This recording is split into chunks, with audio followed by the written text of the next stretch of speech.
what the Cardinals decide to do with Hollywood Brown this offseason could shape the next 5 years for this organization. Let's discuss. You are Locked On Cardinals, your daily Arizona Cardinals podcast. Part of the Locked On Podcast Network, your team every day.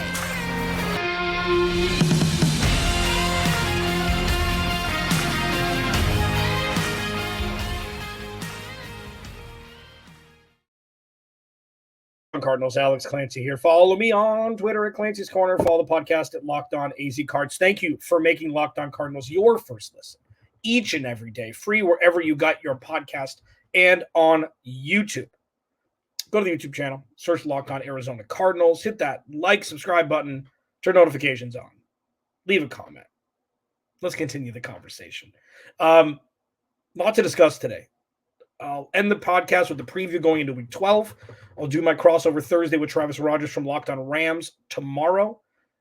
So if you're around your family and you want to hear a little Cardinals conversation, I will be there for you as well as Friday as we roll on here into week 12. This episode of Locked On Cardinals is brought to you by Game Time app.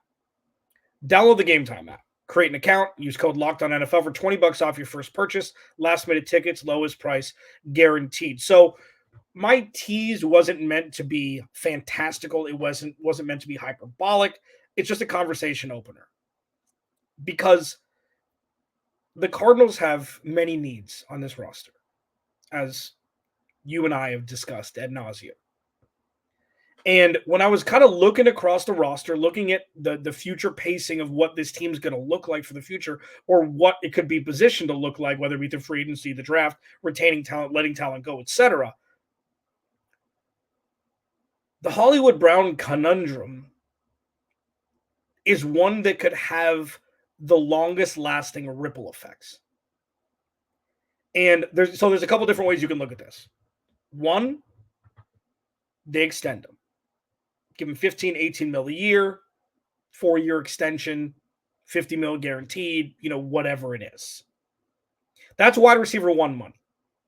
Does he deserve wide receiver one money? Doesn't seem like it up until this point, especially with the performance this year, even though he's shown flashes with Joshua Dobbs at quarterback the last 2 weeks have been lesser than with Kyler Murray back. Rust, sure. A new offense, absolutely. All of those things. Get it all. Now, if you extend him, that's a large chunk of cheese that you're giving to a wide receiver when the Cardinals have myriad needs elsewhere. But Kyler Murray's one of his best friends, college. Since he's been here, he was a wide receiver one before Kyler Murray got hurt last year, before Hollywood Brown got hurt last year in the first 6 weeks. We'll see for the tail end of this season. I know there are reports that there are talks of good things, moving forward. He expects to be in Arizona. Got it. All of those things. Understood. When I say that, the old adage of it's not my guy, coming from a GM or head coach, or it's not their guy, didn't draft him, didn't sign him, things like that, I largely refute that when it's a star player. Like the argument that Monty Ossenfort will move on for Kyler Murray because it's not his guy, that dissipates when it's a star. Now, whether you believe Kyler Murray's a star or not for the future, that's not what this conversation is about. As it pertains to Hollywood Brown, though, when it's kind of that B plus level player, that's when the not my guy conversation can re-enter the chat. It's like, do you really want to pay $18 million a year for a guy that's been fine? He's been a fringe wide receiver one, but really more of a bona fide wide receiver two. Do you want to pay him that kind of money? And if you do, does that mean you want to double down and bring in another wide receiver or draft a wide receiver high in the first round and really make that wide receiver group a strength?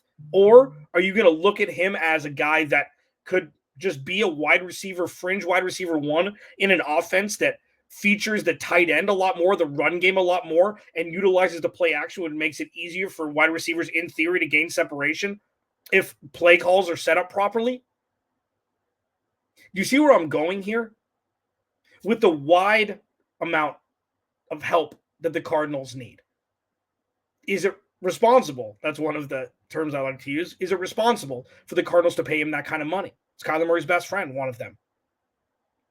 How much does that play into this? How much does Hollywood Brown's agent, who represents A.J. Brown, Deebo Samuel, and DK Metcalf, all of whom are, a step above Hollywood Brown in the talent department, but they all got paid massively before the beginning of the respective season that was tied to the offseason during the, contract negotiations were going on.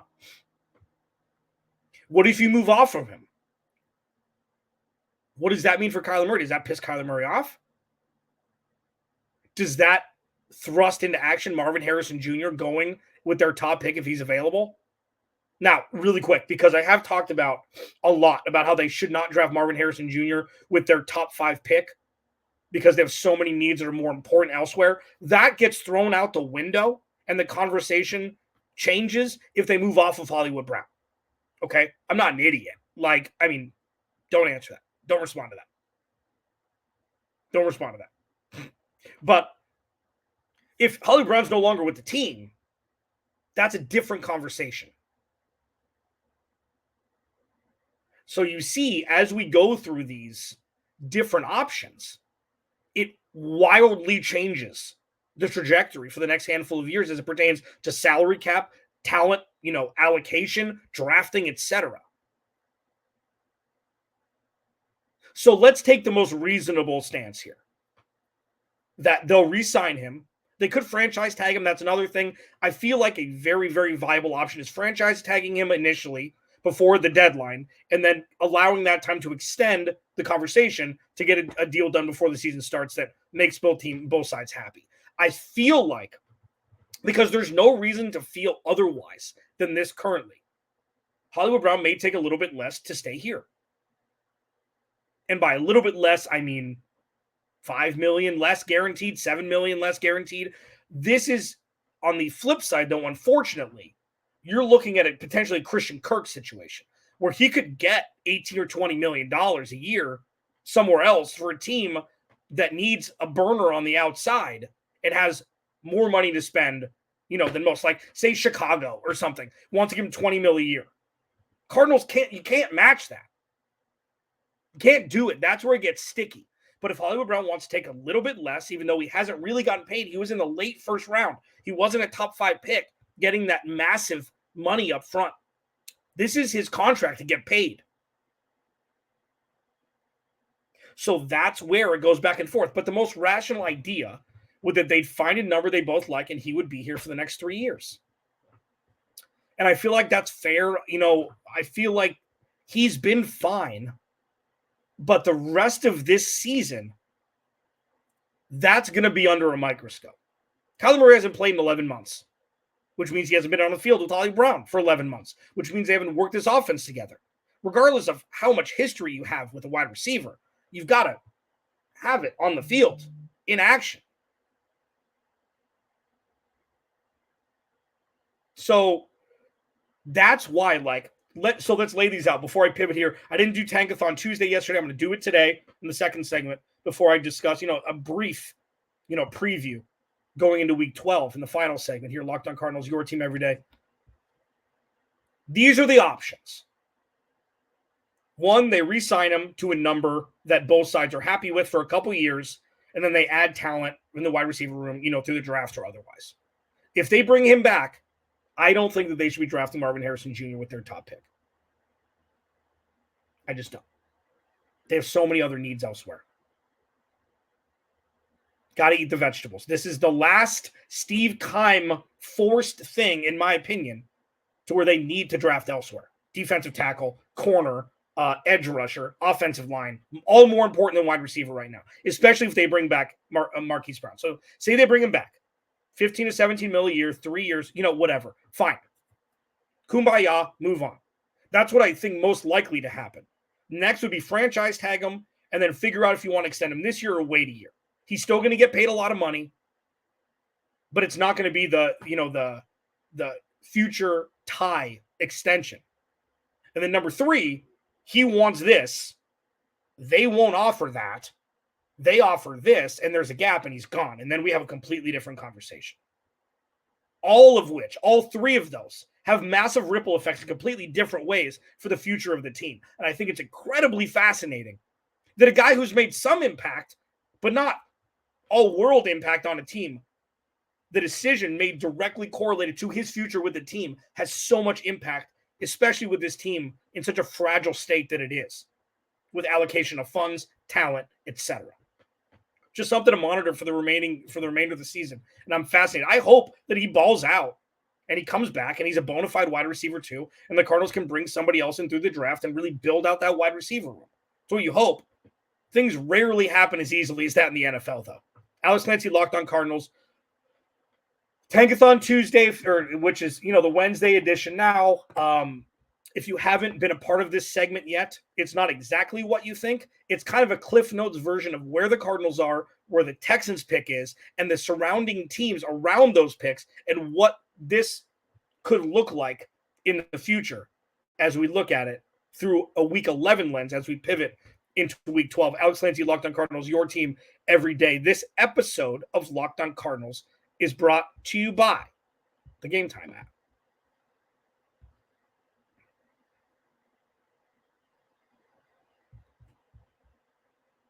The Game Time app is, it makes somebody not so smart like me be efficient in buying tickets, whether it be NBA, NFL, hockey, concerts, comedy shows, theater, whatever it is.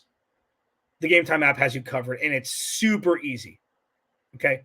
You can get last-minute tickets up until an hour after the event starts at times, which is ridiculous. They have flash deals, which are like even better deals than they already have on the app. And the coolest part is, say you click on, section this. I wonder what these seats look like. Once you click on the section and the price point on the app, it shows you a panoramic viewpoint of what your vantage point will look like if you choose those seats, which is insane. It takes all the guessing out of it. Download the Game Time app, create an account, and use code LOCKEDONNFL for $20 off your first purchase. Terms apply. But again, create an account, redeem code LOCKEDONNFL for $20 off. Download Game Time today. Last minute tickets, lowest price. Guaranteed. Alex Clancy, Locked On Cardinals. Thank you for making Locked On Cardinals your first listen. Please go to the YouTube channel, hit the subscribe button. If you'd like to help me out, go to Apple Podcasts, Google Play, leave a review. And you could scroll and see yourself. I pissed off some Ravens fans when I compared Kyler Murray to Lamar Jackson a couple years back. A couple Rams fans weren't so happy with some of the things that I said, and they took to my reviews and just jettisoned the rating. So if you like the podcast, take a second. It's a holiday season. I'd appreciate it. If not, I'm just happy that you're here. So do with that as you wish. Tankathon Wednesday. The Arizona Cardinals. It's a trip, man. Like, even though, we all expected the Cardinals to have a bad year, with the amount of bad football that's being played, I'm a little surprised that they have the second pick right now as currently sits. New England has had their bye already. The Cardinals haven't. So that's why the Cardinals have one more loss, and the loss column. New England still has just 2 wins like the Cardinals. There are 3 teams with 3 wins and a boatload of teams with 4 wins. So with the Cardinals going in to Week 12 with the second pick overall, if the season were to end today, Houston has the 21st pick, sitting at 6-4. Now, you think, the Cardinals play Chicago later in the year, which is going to be fascinating. They also play, Seattle again. They play Philly. They're going to play some teams that they're most likely going to lose against. But, there are a couple of spots. If the Cardinals win 4 games total, they're still going to be sitting in the top 5, you'd think. Now, with the Texans, this is the fascinating part, because the Texans play Jacksonville this week, pretty much for the division lead. No, it will be for the division lead. If Houston wins, they take over the AFC South, crown through 12 weeks. They've already beat Jacksonville twice. So if there's a tiebreaker, Houston is going to catapult. And the Cardinals could be looking at picking like 26th or 25th. But the good news is there are, let's see, so teams with 4 wins to 6 wins. 1, 2, I think it's...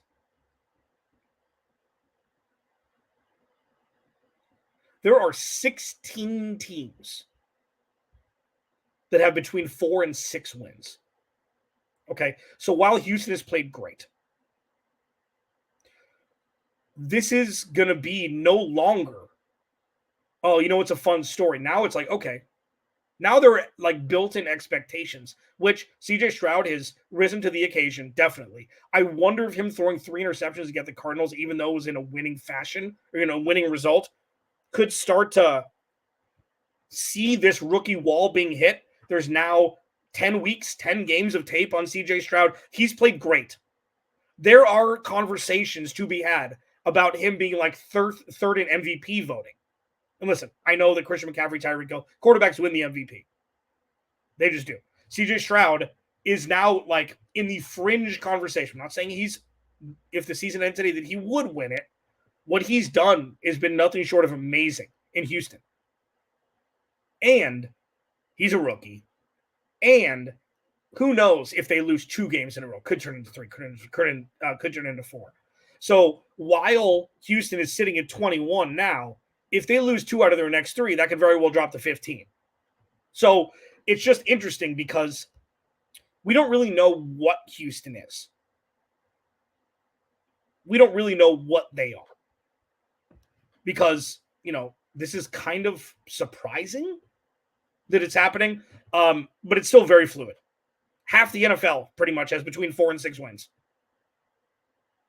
And while Houston is on the non-favorable side of that as pertaining to the Cardinals and draft capital that draft pick for 2024, the Cardinals are still going to have 2 first-round picks, and they could have more picks if they finish 3rd and they want to trade back.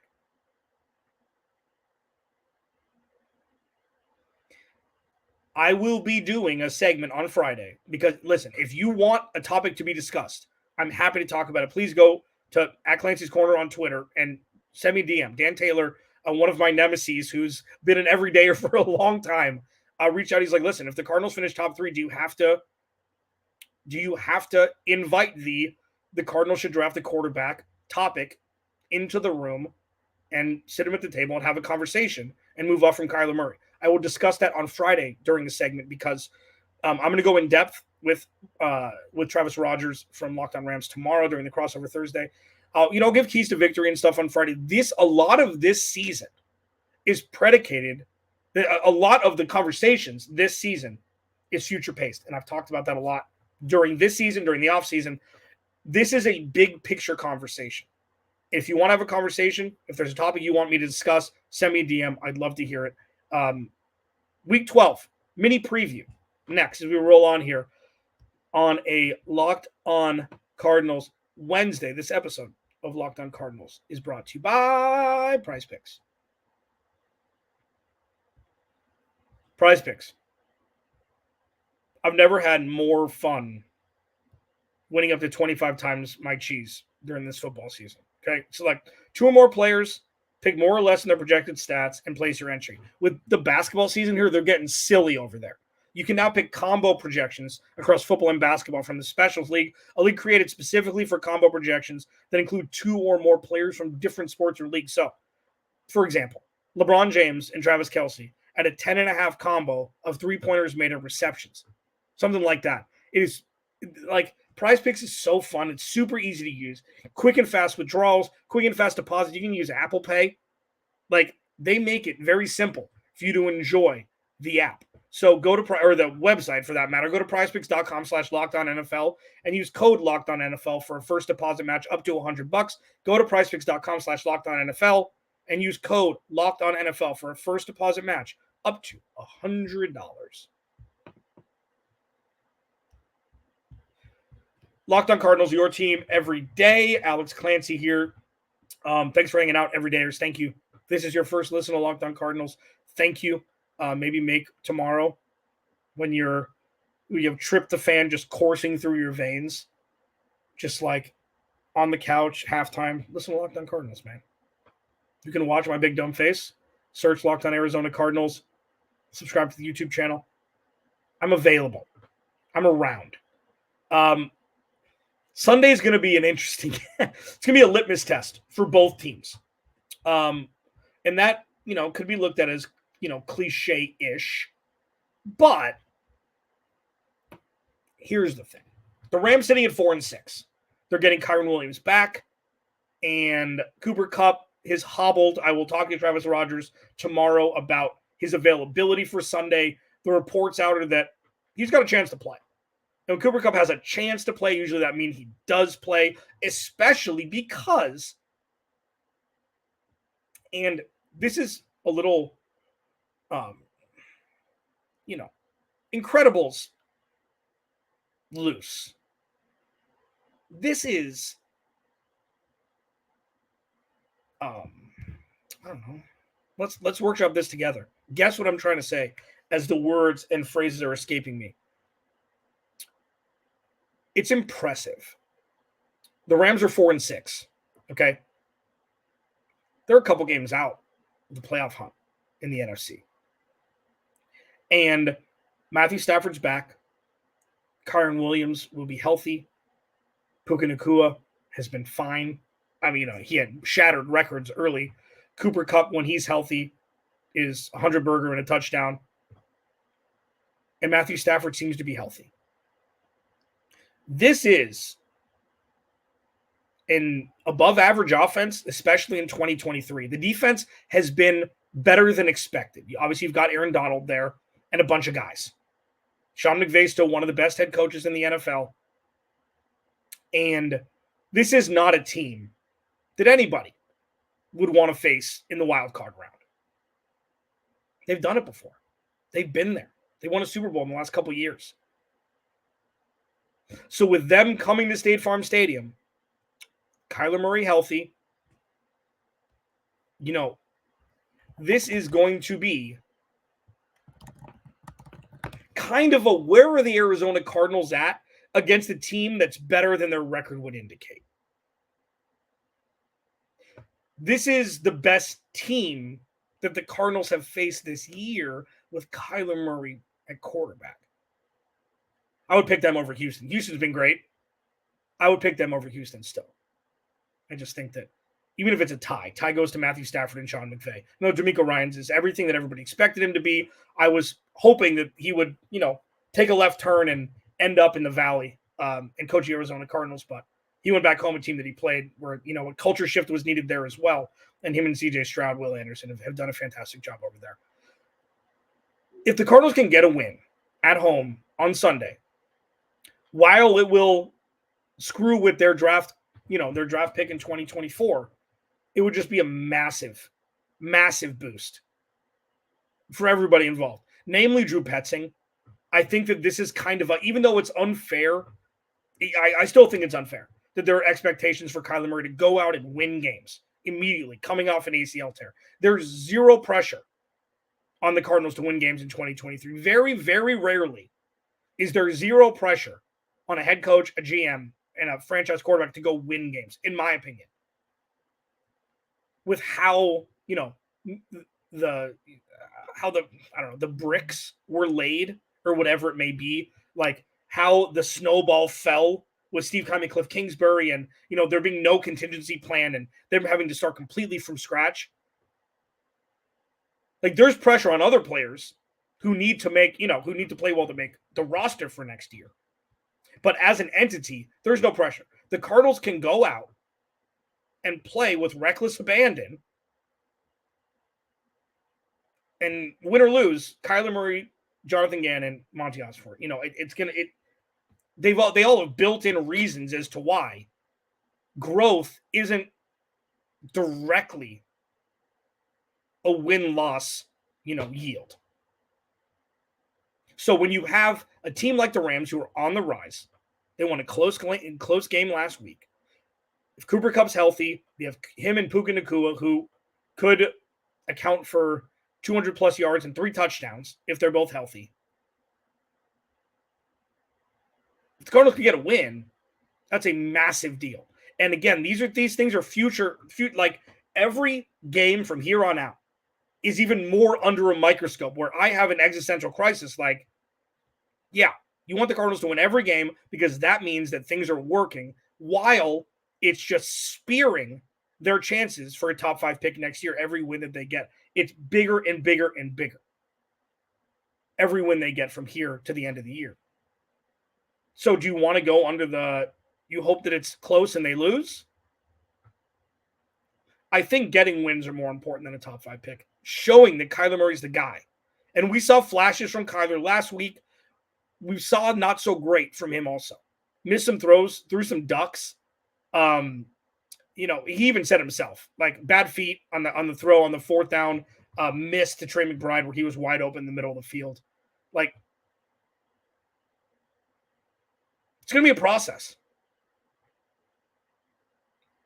He's rusty. Then on the other hand, it's like, well, if he's elite, he can just come out and play, right? I could see weight held in that too. So previewing week 12 is so much bigger than just one game.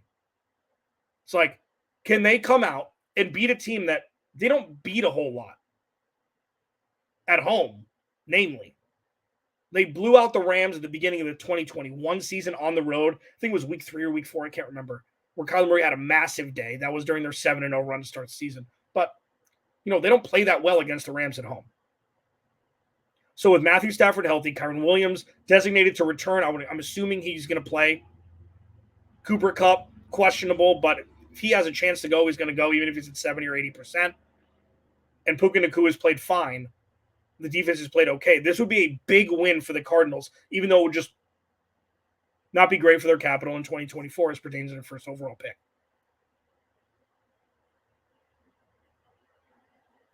The Rams are a lot better than their record because they're healthy now. And this isn't the same world-beating defense that they've had with Jalen Ramsey, etc. But it's still Sean McVay, it's still Matthew Stafford, and it's still the Rams who have owned the Cardinals win-loss wise since Sean McVay's taken over. I will do a lot more in-depth conversation surrounding this with Travis Rogers tomorrow from Locked On Rams and on into Friday. Alex Clancy, Locked On Cardinals. I will talk to you tomorrow on Thanksgiving. I will be here for you, your team, every day, including Thanksgiving.